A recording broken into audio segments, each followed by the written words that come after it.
coisa que rolou, que tem a ver com o banco que você falou, foi o aburguesamento do PT. O fato do Lula começar a andar nas altas rodas, não só aqui como fora do Brasil, toda a elite do PT começa a andar com grandes empresários, começa a ficar rico, começa a viver bem. E eu acho que eles chegaram, vamos dizer, num equilíbrio interessante entre o programa. Nós estamos tirando as pessoas da pobreza, ao mesmo tempo a alta burguesia está feliz conosco, eu saio na capa da Economist. Então, eles empurraram coisas que eles poderiam fazer, porque o Lula tinha ampla maioria, ainda mais no período do Petrolão. O segundo mandato do Lula, ele estava com PMDB, PP, parte do PR, tudo comprado. A maioria parlamentar, enorme popularidade. E ele tinha 70% a 80% de popularidade e todo o parlamento na mão. O Lula poderia, numa boa, fazer a reforma que ele quisesse naquele período. Ele não quis fazer e aí essa... Ele não podia fazer. Por que ele não podia fazer? Quem que ele irritaria se ele fizesse? Não, ele poderia. Ele poderia. Não fez? Ele não fez porque, vamos lá, nunca esteve no programa deles fazer. Às vezes as coisas assim... de fato o PT ele não acreditava nisso. E o PT estava vendo assim, vamos lá, ele cresce em... Eu não tenho os dados aqui, mas assim, ele cresce a mais de 2 a 3% todo ano ali nesse período. Ele está sempre crescendo e crescendo de forma consistente. 2006, 2007, 2008, aí vem a crise ali. É porque, sabe, eles me empurram com a barriga, porque era uma decisão politicamente ruim para eles. Por exemplo, eles fazerem qualquer coisa na área trabalhista, ou qualquer coisa na área previdenciária, ele ia atuar não apenas com, vamos dizer, com temas que são impopulares, mas ele lidar com a própria base interna de apoio. É como se o Bolsonaro tivesse que passar alguma legislação contrária ao agro e a evangélicos.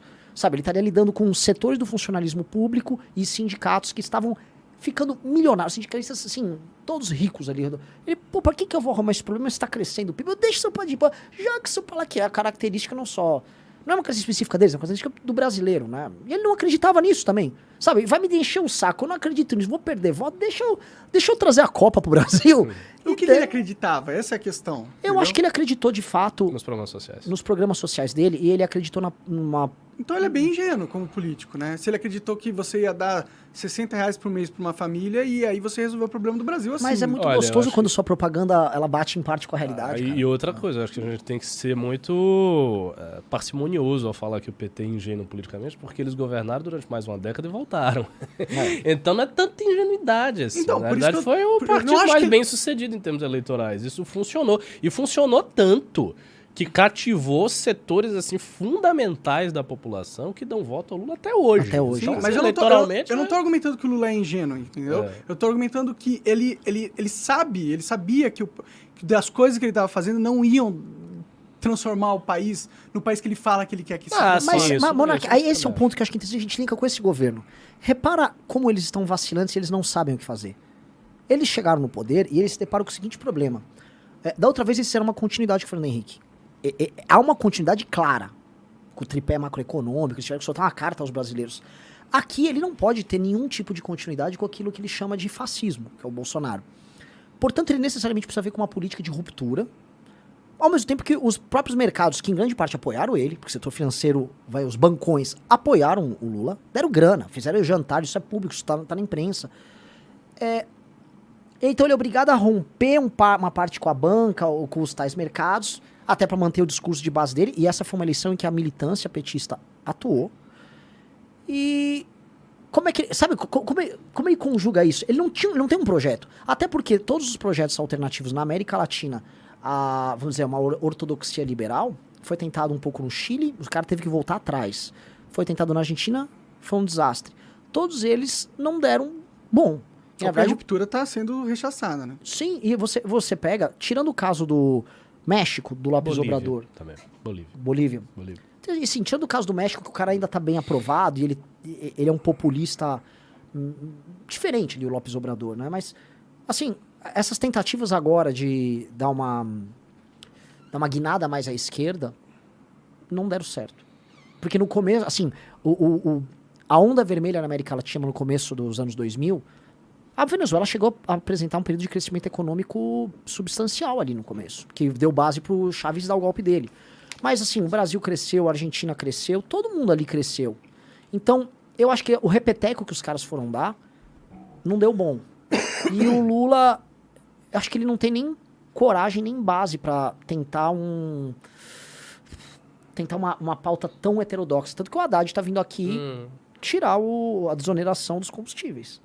entendeu? E a gente pode discutir por que eles estão fazendo isso ou não, mas onde a gente linka com isso? Quem disse que eles tinham, né, nessa parte econômica, tanta certeza da agenda Unicamp deles, por exemplo, da agenda mais heterodoxa econômica? Quem disse que eles vão querer tocar? É muito complicado pro PT isso, porque o PT é um partido que ele não rompeu com as elites brasileiras. Sim. Então, ele não... Então, são brasileiros então, se eles não conseguem romper com as elites, e eles fazem um governo que tem participação direta dessas mesmas elites, que participaram do processo eleitoral do Lula, como é que ele rompe economicamente? Eles são as elites, eles não querem romper. Eles fazem parte desse sistema. Mas eles não se veem dessa maneira também. Então, tem um detalhe aí, porque eles têm um problema de autoimagem, que a grande contradição do PT hoje, a contradição que divide, por um lado, a militância petista, que cobra posições mais à esquerda do partido, que fez uma crítica muito extensiva à postura do PT na época do impeachment, dizendo que o PT tinha caído naquela situação de golpe parlamentar, segundo a perspectiva deles, por conta da perda da relação mais íntima com os movimentos sociais, com as suas antigas bases. Então, essa crítica ela está dentro do repertório de discussões do PT. Eu sempre falo no News, eu fui, na época, a vários colóquios que tinham intelectuais petistas notórios, e fui lá e assistia, e assim, 90% da discussão era crítica ao PT ter feito conciliação de classes, ter se afastado do movimento social, ter feito isso, ter feito aquilo. Ou seja, eles estavam dizendo, olha, o PT entrou nesta crise aí que culminou com o impeachment de Dilma Rousseff, porque fez essa conciliação, porque cedeu demais ao grande capital, porque cedeu demais aos bancos, etc, etc. Portanto, o que nós temos que fazer? Nós temos que retomar o fio condutor de um espírito mais aguerrido, que era o espírito de antes da Carta ao Povo Brasileiro, de antes da transformação do Lula com o terninho armante, quando o Lula era sindicalista e gritava lá que ia fazer e ia acontecer. Ou mesmo o PT nos 90. Que era tiro, porrada e bomba, Erundina. O PT nos 90... Erundina tentou fazer muita coisa, e não deu certo. Segundo o mandato do Fernando Henrique, ele não conseguia governar. Tudo era greve. Exatamente. Vai privatização, negócio. Greve, pedidos de impeachment um atrás do outro. Assim, era um PT muito diferente desse PT que a gente conhece. Mas aí que tá. Isso é a militância pressionando, os intelectuais pressionando. Só que quando você vai pro patamar do exercício efetivo do poder, entra em jogo todos esses elementos da elite que seguram a mão. Porque você tem dinheiro do banco, você tem oligarquia, você tem parlamento, você tem muita coisa ali em cima. E aí, qual é o resultado que, segundo eu vejo? Eu acho que você vai ter um governo híbrido. O PT está começando esse governo, nesse período curto que a gente tem, com posições híbridas. Por um lado, tem o Haddad sendo um sujeito mais do diálogo com o mercado, essa é real. Por outro lado, você tem aquela ministra, não sei se era ministra, que ela estava lá dizendo que tinha que se fazer manifestações para baixar a taxa Selic. Era a ministra, secretária.